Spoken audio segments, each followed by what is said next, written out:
Well, it's been a while since I've made a video. It's not that I haven't been doing anything. It's simply because for the last 2 weeks, it has been raining a lot here in Tasmania. We've had probably in excess of 160 millimeters of rain, and it's rained pretty much every day in some way. The ground is really slushy underfoot. And while I've been doing things like pruning fruit trees, it's often been in short sessions interspersed between rain and just grabbing a moment to go out and get a little bit done.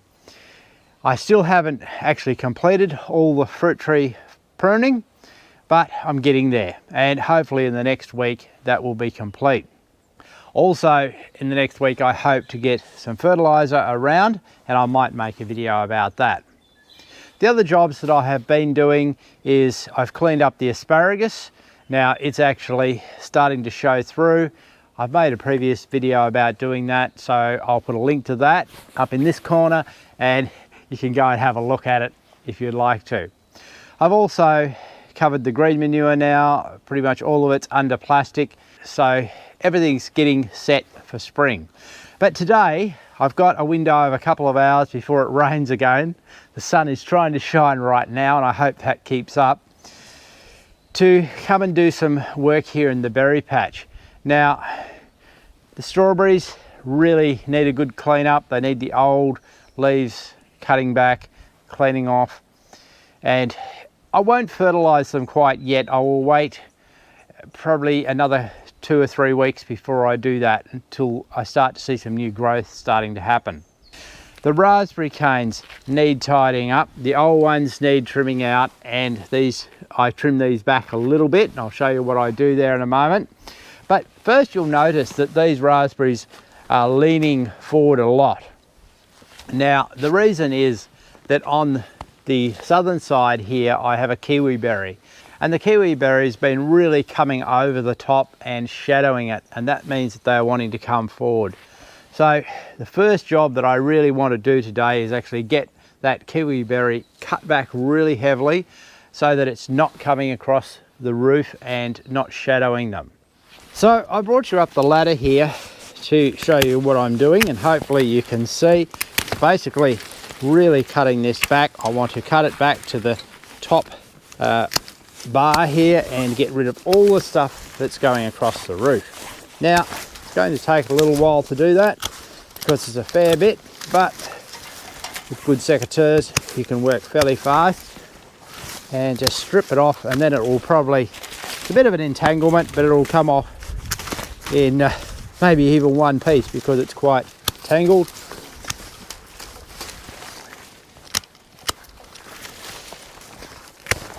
Now the kiwi berry is actually starting to shoot already. You'll see the shoots coming. So this really is overdue to be done, but it really won't trouble it too much that it's happening only now. For those of you that actually don't know kiwi berries, they're a small version of a kiwi fruit, about the size of a grape, and they taste like kiwi fruit, but you eat them whole. Interesting thing to grow. We have the problem here that we don't actually get a lot of the crop because the European wasps actually get to them, and we have to compete with those. We're not in a position with this messy section to actually net it properly for European wasps. So if you've got a space and you don't have that wasp problem, they're worth having a go. They dry really nicely. They make a really nice raisin.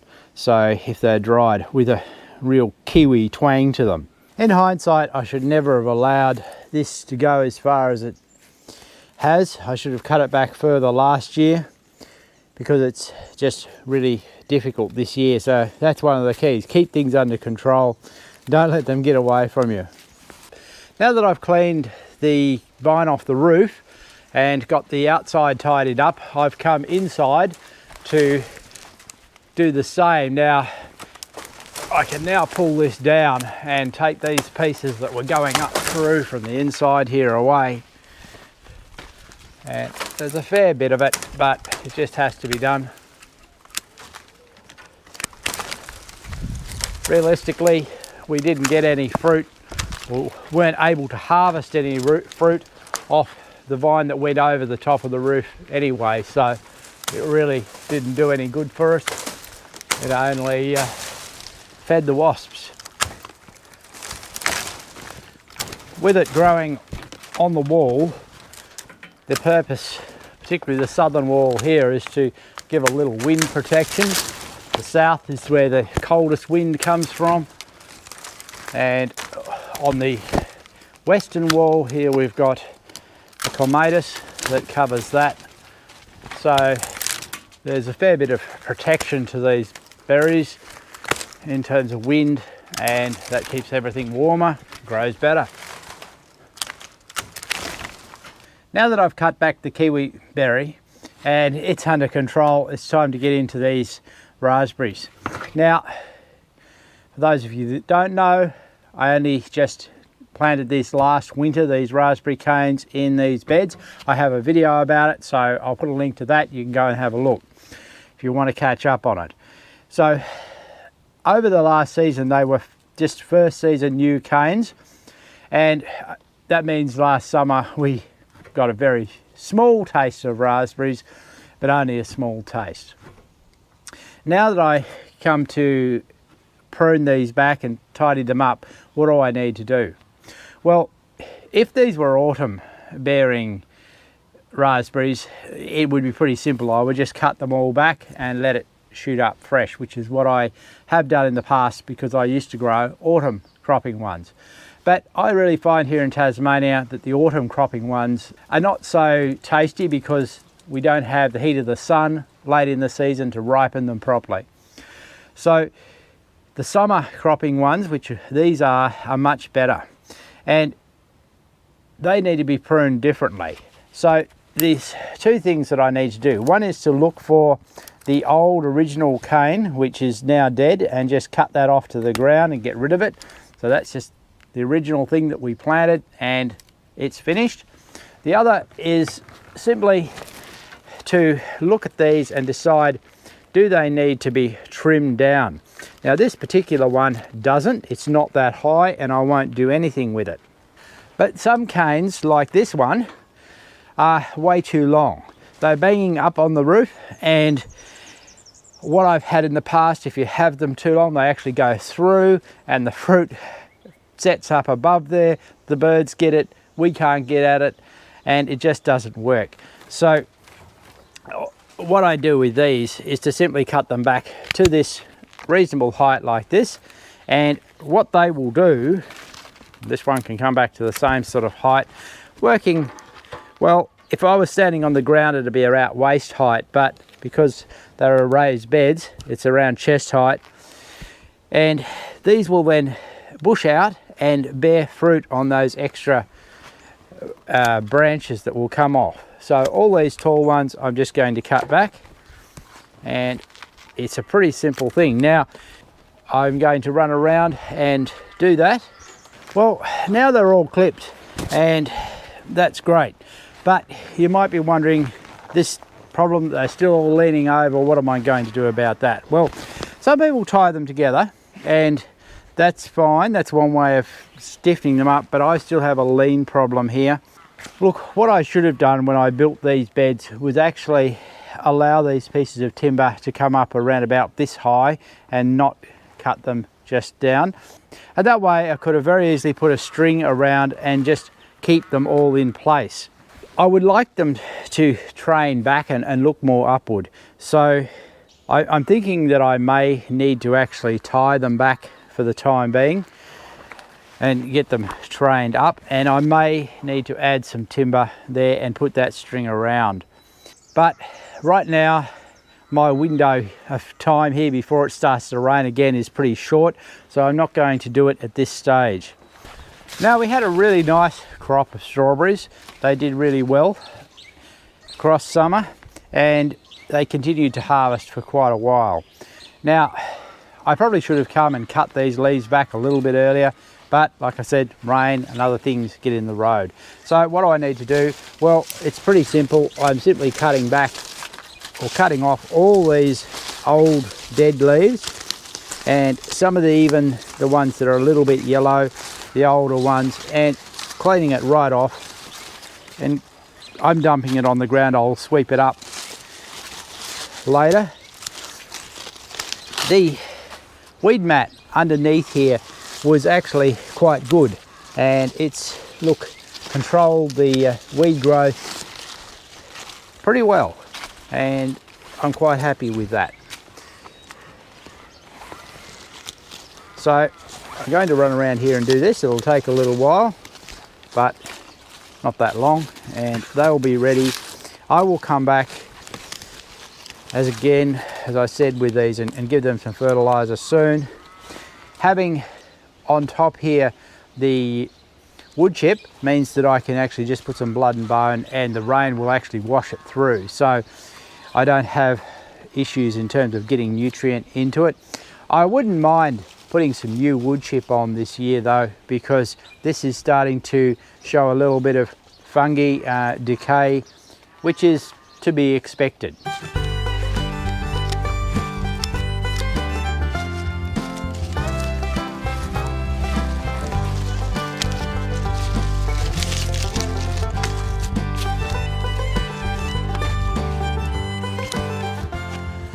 Well, that's pretty clean now. I've got them cut back to a level that I'm reasonably happy with. There's a few leaves there that probably still come off, but there's a point where you have to say enough. So all I need to do now is sweep the floor, clean up a little bit, and I should be able to get that done before it starts to rain. But before I leave the berries entirely, there's one other job that I need to do, which is not actually in this berry house.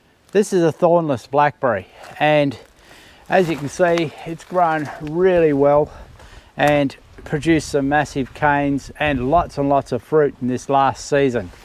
So what I need to do is take out a couple of these old canes that have finished, and you can tell that by the fact that they're getting rather red and rusty on them. Now there's some of these others that have produced fruit, but they did come in the last season. So while they've got, shall we say, some fruiting spurs on them, they've got little shoots at the base. So I'm going to just trim those all back and hope that they will come out and actually produce more. The initial job here is to take out this big cane at the base. So a pair of loppers will do that. It's simply a matter of coming in and nipping that off nicely, and then extracting it from the entanglement. It's a bit entangled in here, but I think I've got a tie on it. There's a piece of string holding it. Cut that. There, it comes out nicely. And as I said, with these, which have this little bit of growth, I'm just going to take back all these fruit branches that came out, and that'll make it shoot out new ones, which it's already starting to do.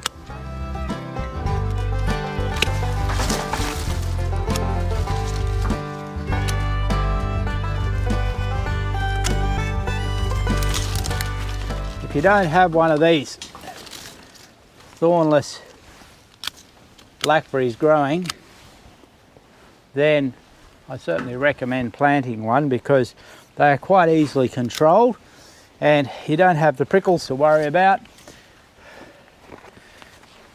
and they give lots of very tasty fruit. So there's one more in here to take out at the base. And again, I had tied that one off. A couple of places it seems.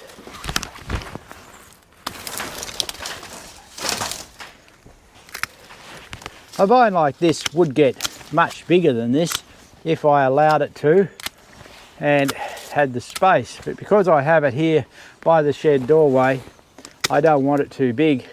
It's very convenient, because as you walk by you can grab a few blackberries. To control them so they don't get crazy, simply cut them in summer, and you'll see there's some of these were going up really tall, and I have just cut them off in the summertime so they don't go really tall, and that way I keep it to the height that I want and the size that I want.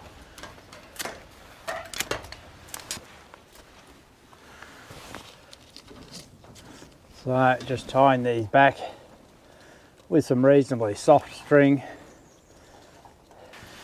So it doesn't look much now, but there it is, nicely tied in place and set for a new season. So that's all the jobs I'm doing today. Apart from that cleanup job, there's a floor to sweep there and lots of these branches to take away. I'll be back with another video fairly soon, weather permitting.